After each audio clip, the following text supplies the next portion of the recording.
Hey guys, it's Shara here from Woodshop Diaries. Lately I've been wanting to experiment with some smaller DIY projects, and one of the things that I wanted to make was a walnut and marble cheese board.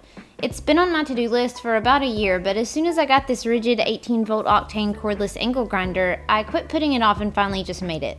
So if you're ready to cut some marble and glue it to walnut, let's get started and I'll show you how I did it. But first, a huge thanks to today's video sponsor, the Home Depot. For this project, I needed a walnut board and a marble towel, and I also needed an angle grinder, a diamond cutting wheel, and a sanding wheel, and a little bit of clear Gorilla Glue. The first thing I did for this project was I started by picking out my board. I had a wide walnut board that would work perfect for this, but the edges were a little rough, so first I squared them off and cleaned them up on my table saw. If you didn't have a wide board, you could also glue boards together to get the width that you needed. Once you got that, I took it over to my miter saw and trimmed it down to the length that I wanted. I ended up making my board about 18 inches long, but you could make it longer or shorter if you wanted. Once the board was cut, I laid out my marble tile on the walnut piece and marked where I needed to cut out to place the tile. I want these to sit flush, so I needed to cut out a section from this line to the end of the board, the total thickness of the tile, so that when I set the tile in place, it would be flush across the top. There are multiple ways to do this, but I started out trying this with my router and a straight bit. But I realized that I would have to cut out a little thickness at a time, which is possible to do, but once I got started, I decided that it was gonna be a little bit difficult to get a nice clean cutout once I got down to the very end of the board. So I switched to the table saw. I set my blade height to the exact thickness of the tile and started cutting out this section one blade width at a time. It took forever, and I really should use a dado blade for stuff like this, but I don't have one yet. But if I had a bandsaw big enough, that would have been ideal, but you could also use your miter saw to do this if it has a stop adjustment on the cutting depth. Once I finally had this section cut out, it was a little rough, so I used my belt sander to fine tune the depth and clean it up a little. I dry fit the tile in place to see if it was flush to the wood and sanded as needed to get it perfectly flush on the top and for the tile to fit just perfect. For some reason, I'm on a sharp corner hating kick lately, and so I've been cutting the corners off of all of my projects, this one included.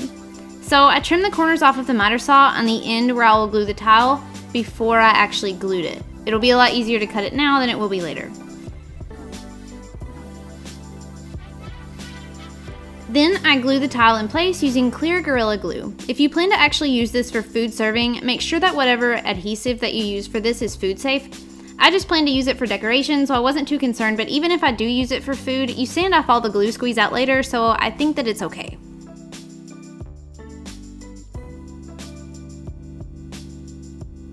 Once the glue had fully dried, I needed to trim the towel off to fit the wood piece. For this, I used my new rigid 18-volt octane cordless angle grinder with a segmented diamond blade.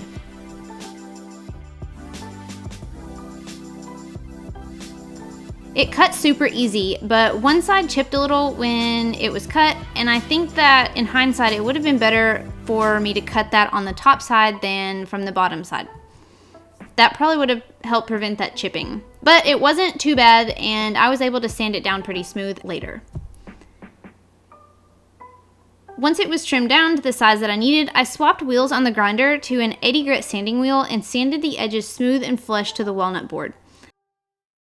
I've never used a grinder in the shop before now, and it really made quick work of polishing and flush sanding this marble tile. If you're interested in adding one to your shop, I'll leave a link below to this rigid octane cordless angle grinder that I'm using. Once the edges were flush and polished, I trimmed out the other corners of the board on the miter saw. I could have cut these earlier when I cut the other corners, but I just wasn't thinking, and I was kind of in a hurry to get that towel glued on and see what it looked like. At this point, it just needs a good sanding and a nice finish to be done. However, I really wanted to add one more detail. I used my router and a chamfer bit to chamfer the top edges of the walnut board, being careful not to get too close to the marble because I don't think it would be very good news to nick the edge of that towel with a carbide router bit.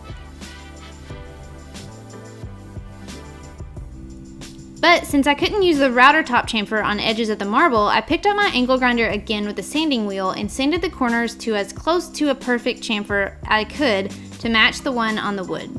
It's not 100% perfect, but unless you're really looking, you can't tell. It took a while to sand, but it was totally worth it. And actually, it might have gone a little faster if I had picked a more coarse than 80 grit sanding wheel. So keep that in mind. If you are a little impatient, you could get a coarser sanding wheel to make quicker work of this.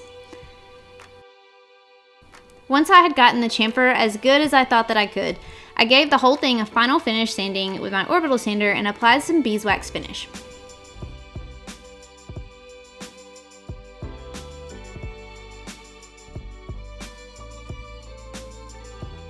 Then I brought this classy piece inside to stage it with sandwich cheese and saltine crackers.